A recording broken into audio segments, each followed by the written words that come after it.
السلام علیکم. Hello viewers, میں آپ کا اپنا ڈاکٹر عبدالستار اوان آج ایک نئے موضوع کے ساتھ، ایک نئی بیماری کے ساتھ. میلنکولیا، میلخولیا یا سریکی میں میلخوریا کیا ہے؟ میلخوریا یا میلنکولیا حد سے زیادہ بڑھی ہوئی افسردگی اور بددلی کی کیفیت کا نام میلخولیا ہے. بعض اوقات مایوسی ناامیدی کی انتہا تک جا پہنچتی ہے. اکثر اوقات ایک ذہنی کوفت اور تکلیف کا نام ہے جو ناقابل برداشت اور روحانی بے حسی زود حسی کے ملے جلے حالات کا نتیجہ ہوتی ہے.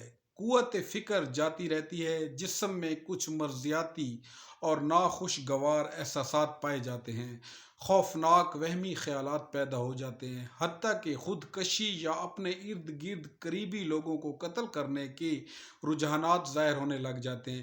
تاہم یہ کیفیت انتہائی میلخولیا کے ہر مریض میں نہیں پائی جاتی.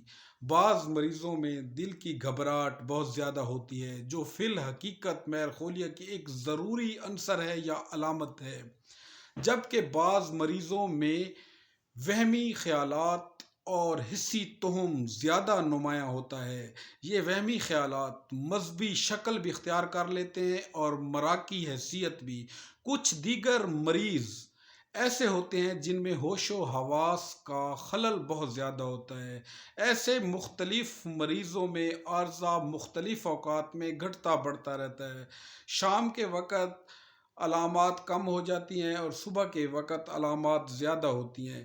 اب آتے ہیں اس کی وجوہات کی طرف. وجوہات میں امنگوں اور حوصلوں کی ناکامی، بے عزتی اور توہین کا خوف، یک لخت مفلس اور غریب ہو جانا، خوف و ہراس، یاد وطن، ناکام و نامراد محبت، یاد وطن اور کثرت جماع و عیاشی، جنسی بے راہ روی، سن یاس وغیرہ اس مرض کی اسباب میں ہیں. اب اس کے علاج میں چند ادویات کا ذکر کرنے جا رہا ہوں. Ignatia, aurum mur, aconite, sulphur, arsenic, alumina, platina, hyoscyamus, stramonium, ignatia, lilium tig, لیکیننم، نکس، نیٹرم اور سلفر اس مرض کی اہم ادویات ہیں جو کہ علامات پر تجویز کی جا سکتی ہیں. ہیلو ویورز، اگر آپ کو میرا یہ آج کا ولاگ اچھا لگا تو آپ میرے چینل کو سبسکرائب کریں، لائک کریں اور شیئر کریں. تھینک یو، شکریہ.